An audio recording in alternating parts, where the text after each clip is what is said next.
بسم الله الرحمن الرحيم. خروج الصحابة رضي الله تعالى عنهم من الشهوات النفسانية. قصة فتاتين صامتا عن الطعام وافترتا على الغيبة. وأخذ أبو داود الطيالسي بن أبي الدنيا في ذم الغيبة. والبيهقي عن بن مالك رضي الله عنه قال أمر النبي صلى الله عليه وسلم الناس بصوم يوم وقال لا يفطرن أحد منكم حتى آذن له، فصام الناس حتى إذا أمسوا فجعل الرجل يجيء فيقول يا رسول الله إني ظللت صائما فأذن لي فأفطر، فيأذن له والرجل حتى جاء رجل قال يا رسول الله فتاتان من أهلك ظلتا صائمتين وإنهما تستحيان أن تأتياك فأذن لهما فلتفطرا، فأعرض عنه ثم عابده فأعرض عنه ثم عابده فأعرض عنه ثم عابده فأعرض عنه، فقال إنهما لم تصوما، وكيف صام من ظل هذا اليوم يأكل لحوم الناس؟ اذهب فمرهما إن كانتا صائمتين فلتستقيا. فرجع إليهما فأخبرهما فاستقاءتا، فقاءت كل واحدة علقة من دم، فرجع إلى النبي صلى الله عليه وسلم فأخبره فقال والذي نفسي بيده لو بقيتا في بطونهما لأكلتهما النار. وأخرجه أحمد بن أبي الدنيا أيضا وبيهقي من رواية رجل لم يسمى عن عبيد مولى رسول الله صلى الله عليه وسلم بنحوه، إلا أن أحمد قال فقال إحداهما قي، فقالت قيحا ودما وصديدا ولحما حتى ملأت نصف القدح، ثم قال الأخرى قي، فقالت من قيح ودم وصديد ولحم عبيط وغيره حتى ملأت القدح، ثم قال إن هاتين صامتا عما أحل الله لهما وافطرتا على ما حرم الله عليهما. جلست إحداهما إلى الأخرى فجعلتا تأكلان من لحوم الناس، كذا في الترغيب.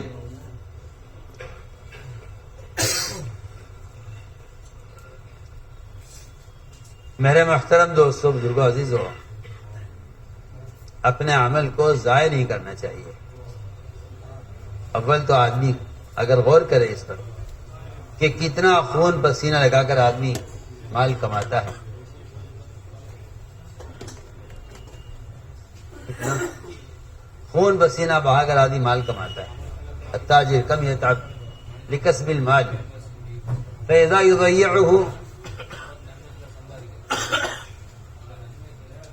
بل كان يحبه. یہ انسان کی فطرت ہے، جس چیز کو محنت سے حاصل کرتا ہے اس سے محبت بھی کرتا ہے، اس کی حفاظت بھی کرتا ہے. لیکن ہم اپنے اعمال کو غیبت سے ضائع کر دیتے ہیں. اپنے اعمال کو غیبت سے اعمال کو ضائع کر لیتے ہیں. اپنے اعمال کی حفاظت کرو تاکہ یہ اعمال سلامت رہیں اور ان پر آپ کو اجر آخرت میں پورا ملے. لیکن لوگ غیبت کر کے اپنی نیکیاں دوسروں کے حوالے کر دیتے ہیں. اپنی نیکیاں دوسروں کے حوالے کر دیتے ہیں، اس لیے کہ غیبت سے جو آدمی مسلمان کا گوشت کھاتا ہے اللہ تعالی اس کی نیکیاں چھین کر اس کو دے دیتے ہیں.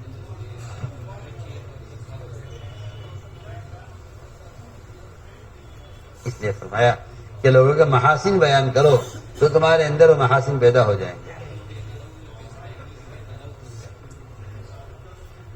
حضور اکرم صلی اللہ علیہ وسلم نے اپنے صحابہ کرام سے جو بات بھی غیب کی ہے اس کا مشاہدہ کروایا ہے. یہاں تک آپ صلی اللہ علیہ وسلم نے قے کروا کر قے کے اندر تازہ گوشت دکھلایا صحابہ کو، تاکہ وہ یہ نہ سمجھیں کہ مسلمان کی غیبت کرنا گویا گوشت کھانا ہے. یہ کوئی فرضی مثال نہیں ہے بلکہ یہ ایک حقیقت ہے.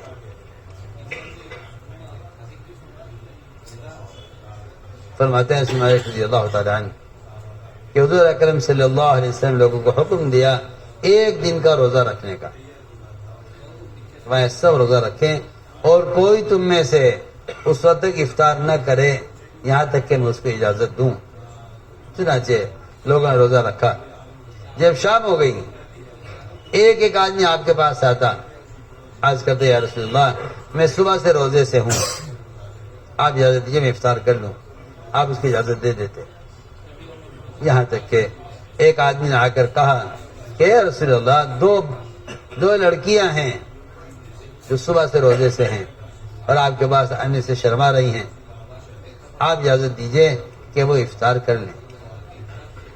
آپ نے اس آنے والے سے رخ پھیر لیا، اس نے دوبارہ عرض کیا، آپ نے پھر رخ پھیر لیا، اس نے تیسری مرتبہ عرض کیا، آپ نے پھر رخ پھیر لیا، اس نے چوتھی مرتبہ عرض کیا، آپ نے پھر رخ پھیر لیا۔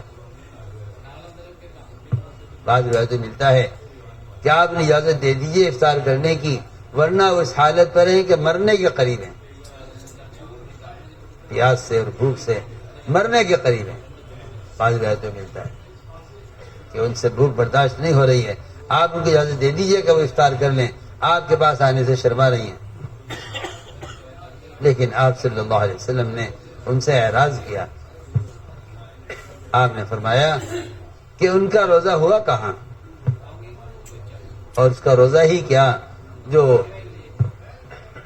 بیٹھ کر غیبت کے ذریعے اپنے بھائیوں کا گوشت کھا رہا ہے۔ فرمایا جاؤ ان دونوں کو حکم دو کہ اگر ان کا روزہ تھا تو وہ آئیں اور آ کر پیالے کے اندر قے کریں۔ چنانچہ اس نے جا کر ان دونوں کو خبر کی، ان دونوں نے قے کی، دونوں لڑکیوں نے قے کی، تو ہر ایک کی قے کے اندر جمع ہوا خون اور گوشت کے ٹکڑے قے کے اندر نکلے۔ اس نے آ کر خبر دی آپ صلی اللہ علیہ وسلم کو، آپ نے فرمایا قسم ذات عالی کی قبضے میری جان ہے، اگر یہ گوشت کے ٹکڑے ان کے پیٹ میں رہ جاتے تو جہنم کی آگ ان کو کھاتی۔ ایک روایت میں ہے کہ آپ نے ان دونوں میں سے ایک سے کہا کہ قے کر، اس نے قے کی تو آدھا پیالہ بھر گیا قے سے اور خون سے اور گوشت سے۔ دوسری سے کہا قے کر، اس نے بھی قے کی، اس سے پیالہ پورا بھر گیا خون سے اور پیپ سے اور تازہ گوشت کے ٹکڑوں سے، لحم عبیق، تازہ گوشت، یہاں تک کہ پیالہ بھر گیا۔ آپ نے فرمایا ان دونوں نے سحری کی تھی اس چیز سے جس سے اللہ نے حلال کیا ہے، اور افطار کیا ہے انہوں نے اس چیز سے، روزہ توڑا ہے اپنا اس چیز سے جس کو اللہ نے حرام کیا ہے، یعنی غیبت سے۔ ایک بیٹھ گئی دوسری کے ساتھ اور دونوں لوگوں کا گوشت کھاتی رہیں اور غیبت کرتی رہیں۔ اس لیے چاہیے کہ اپنے آپ کو ان گناہوں سے بچاؤ جن گناہوں کی وجہ سے جو اعمال کیے ہوئے ہیں وہ اعمال بھی کہیں ضائع نہ ہو جائے۔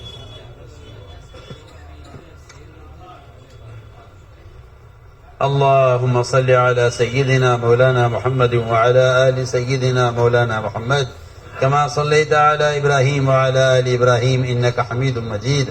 ربنا ظلمنا أنفسنا وإن لم تغفر لنا وترحمنا لنكونن من الخاسرين. اللهم إنا نستغفرك ونتوب إليك. اللهم إنا نستغفرك ونتوب إليك. اللهم إنا نستغفرك ونتوب إليك. ربنا آتنا في الدنيا حسنة وفي الآخرة حسنة وقنا عذاب النار. سبحان ربك رب العزة عما يصفون وسلام على المرسلين والحمد لله رب العالمين. میں تشریف رکھو بیٹھ کر بیٹھ جائے، بیٹھ کر سنیں. وہ ضروری بات یہ ہے کہ اپنے ایمان کی اور اپنے سامان کی حفاظت فرمائیں. ایمان بنے گا دعوت سے، جتنا ایمان کی دعوت دیں گے اتنا ایمان بنے گا.